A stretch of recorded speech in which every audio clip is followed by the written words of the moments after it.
This is Rwanda. This is Rwanda.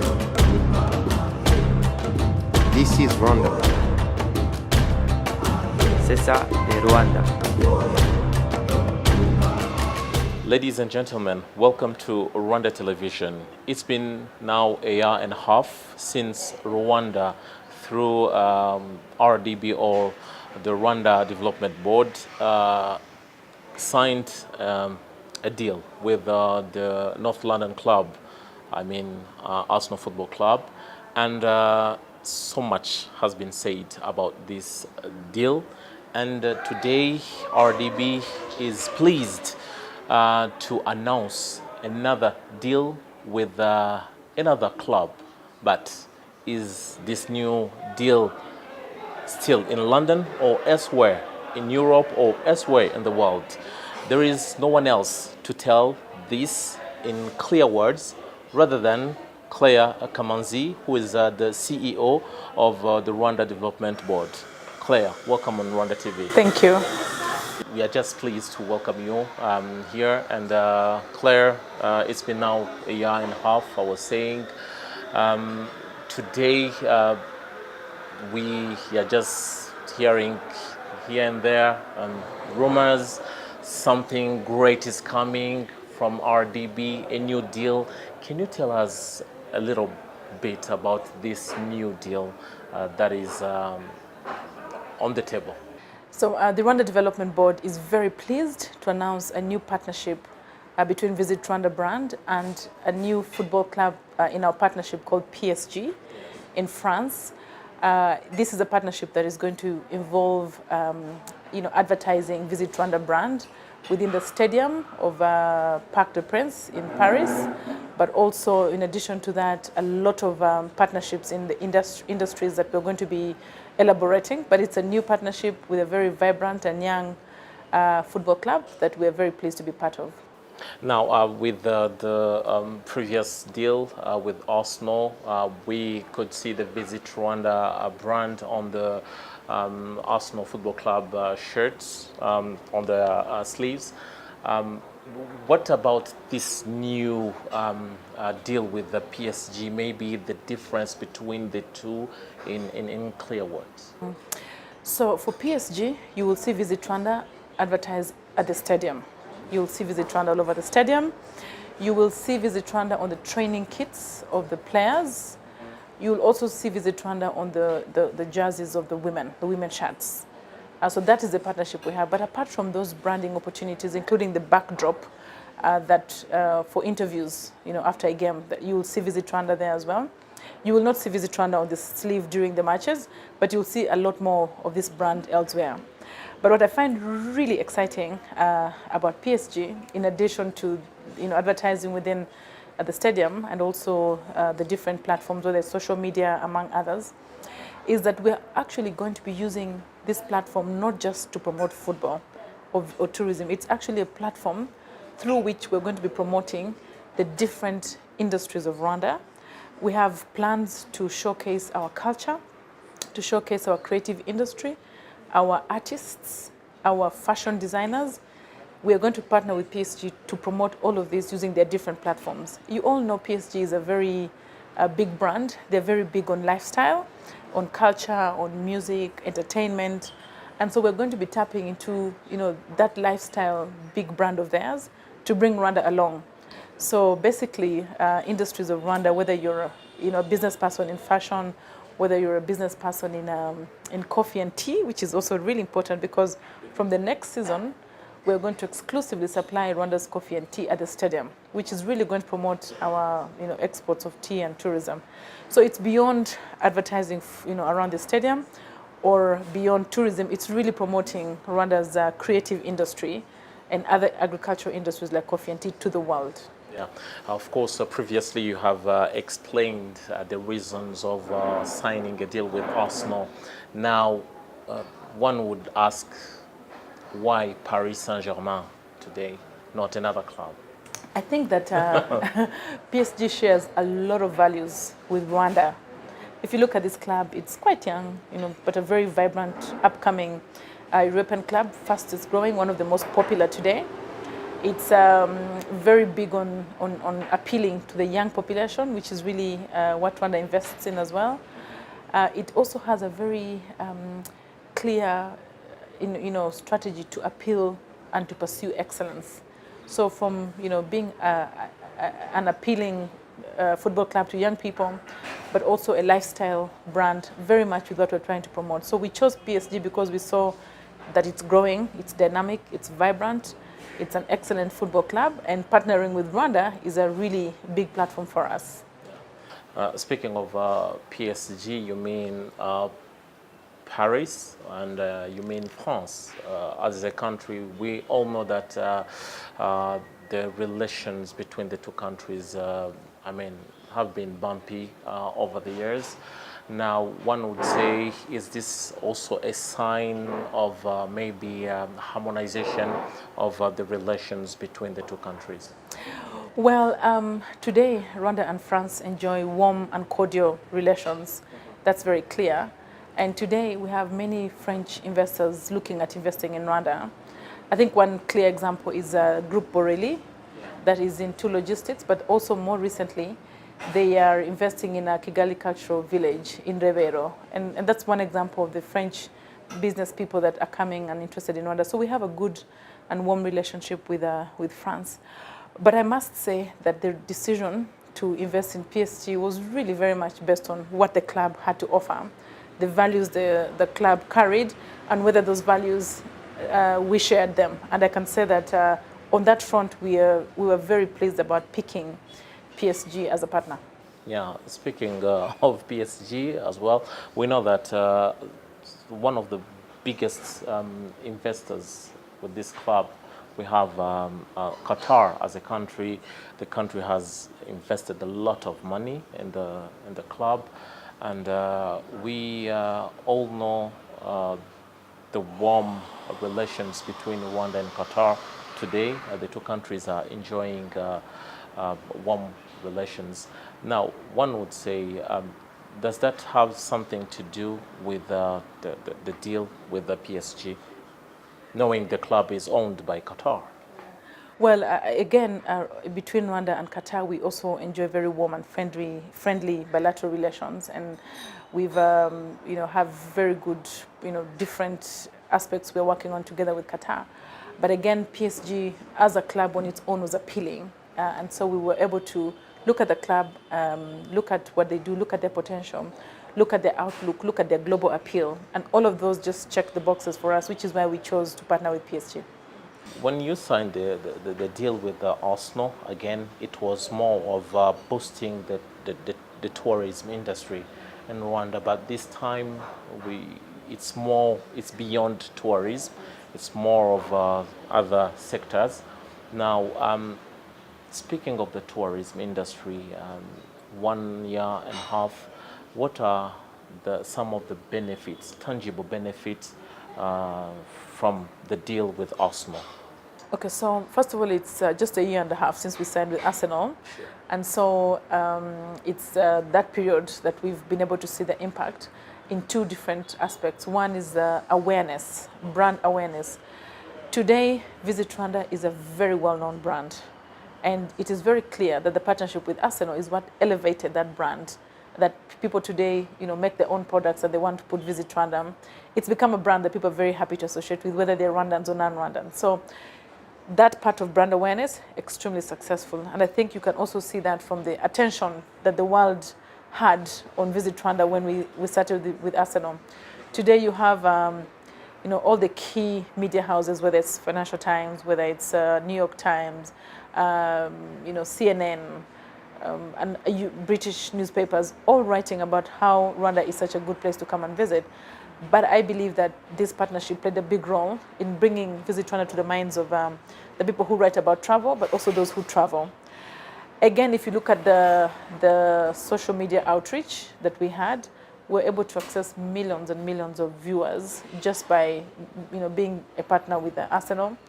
We also saw the type of searches on Google increased dramatically, and all of them searching about travel, which is a positive thing to search about, as opposed to the history that Rwanda had, which was a very common search subject that you found on Google. So in terms of brand awareness, excellent feedback, excellent impact, excellent outreach. We're very happy about that. Now, That is the other, about the brand. their brand. The second part now is the impact on tourism. Yes, in 2018, which was the first year of us, that's when we launched the partnership. Rwanda had 1.7 million tourists. We had a 6% increase within the bracket for UK visitors. That's already a good sign of tourism growing. 1.7 million is a really big number of tourists coming to the country. But what we expect to see in the next 2, 3, 4 years is more numbers, more revenues, and I think that's something that you will see as the years go by. Yeah, speaking of the revenues, of course, while signing the deal with Arsenal, the target of Rwanda, of course, through RDB was to reach at least or to double the revenues from about $400 million to $800 million. Yeah. Now, do you think today, one year and a half, and of course with some of the positive impact that you can feel on the ground, do you think that target is something Achievable. Achievable? Definitely. I really believe it's achievable. If you look at even the gorilla tourism that we are promoting, we're getting more revenues today than we got before we increased the gorilla permit prices. And if you look at the numbers that we're attracting, I believe that after 3 years, when the first phase of our partnership with Arsenal is over, you will see that we have made a big improvement from the $400 million towards the $800 million, which is the goal in 2024. So I believe it's achievable, and I believe that the investments we're making in the resources with Arsenal and PSG are going to play a very big role in getting us there. When you signed the deal with Arsenal again, so much has been said. Rwanda dreams bigger than its size. So now, what do you think will be the critics, or maybe the reactions of people outside there, from Arsenal to Paris Saint-Germain? That's too big, Claire. That's too much. Well, for Rwanda to invest in PSG and in Arsenal might sound like a big ambition. Yeah. But quite frankly, for Rwanda to get to where it is today would never have been possible if we didn't have big dreams and if we didn't have big ambitions. And we also know that anyone who has made a real big impact anywhere in the world had to make some very bold decisions. Yeah. And we find this big and bold, but we also find that that's the right way to make big and bold results. You really have to think and invest in a bold and big manner as well. So yes, I'm sure the reaction will be, a lot of excitement, a lot of emotions about Rwanda's decisions. But let's just remember, we're investing in the future. We're investing in the future of tourism growing, the future industries, whether it's tea and coffee or fashion, culture, art. We are bringing opportunities for the private sector of Rwanda to tap into this platform with PSG to reach the rest of the world. What that means is that Rwanda's products will be even more competitive because of this exposure. What it means is that more jobs are going to be created because we're promoting industries that give jobs. So it is just investing in the future. Now, when you talk about Arsenal or PSG, the two are football clubs. Now, someone who is in this sector here in Rwanda, I mean in football industry or sport industry, would like to know, are there some other benefits our football industry here or our sport industry here will get from that new deal? Because with Arsenal, we have seen some specific programs with, coaches from London or from Arsenal who come time to time here to help our coaches and young players to maybe to do well and maybe to organize more our football. Is there something like similar with the PSG? Yes, so for both Arsenal and PSG, football development is a key part of the partnership. Specifically for PSG, we have agreed on a specific revamping of football development in the country. We're going to work on a certain number every year, and we're going to work on availing the facilities to enable good training of football young football developers. And I hope that we can soon have Rwandan kids who grow and become competitive in football globally. If that happens, that is one of the objectives of this goal. But yes, this partnership is also about football development. But as I said, it's beyond football development. It's promoting the industries of Rwanda and also promoting the brand of Rwanda, which has been clear in what we've done with Arsenal. You may have seen in the news that our partnership got an award as one of the most unique and transformational partnerships between Rwanda and Arsenal. And so those awards, as well as the awards that we got from Australia, which looked at Rwanda, one of the most unique luxury destinations for tourism. All these are happening because the brand is known, the brand is appreciated, and we work also very hard that when tourists come to Rwanda, their experience in the country lives up to that standard. Yeah. Now, are we expecting something else coming after this? Because, or are we now have to be there and say we have to be waiting for big news from RDB? Well, the big news today No is more PSG.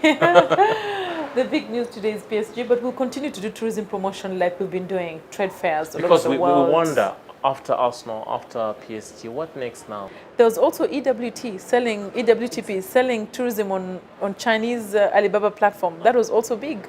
There was the Royal Tour, which is a documentary about visiting Rwanda. So we are investing in tourism in several aspects, including traditional aspects of marketing and attending trade fairs for tourism. We bring tour operators on familiarization trips to come and experience our tourism offerings. So we shall continue investing.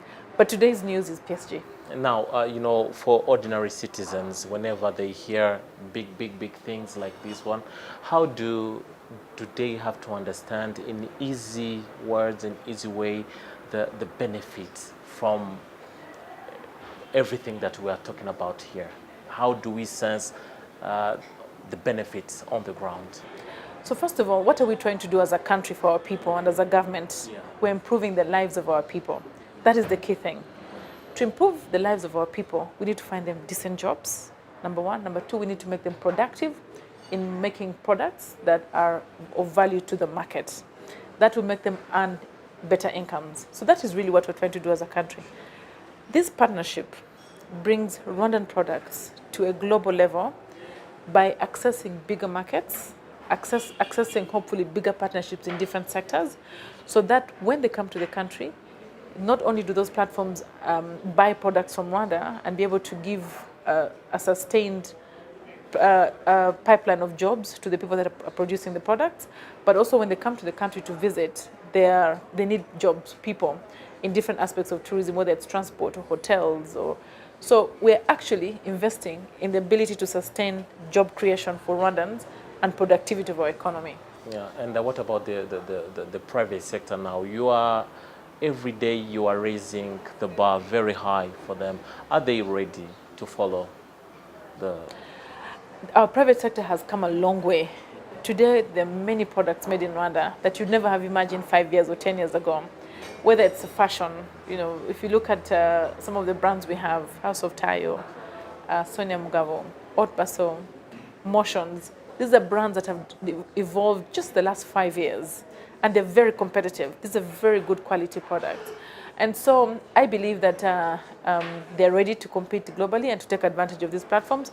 But I also know that we, together with them, have to keep investing in them even to become more competitive. Okay, Claire, thank you so much for being with us. Welcome. Ça tourne.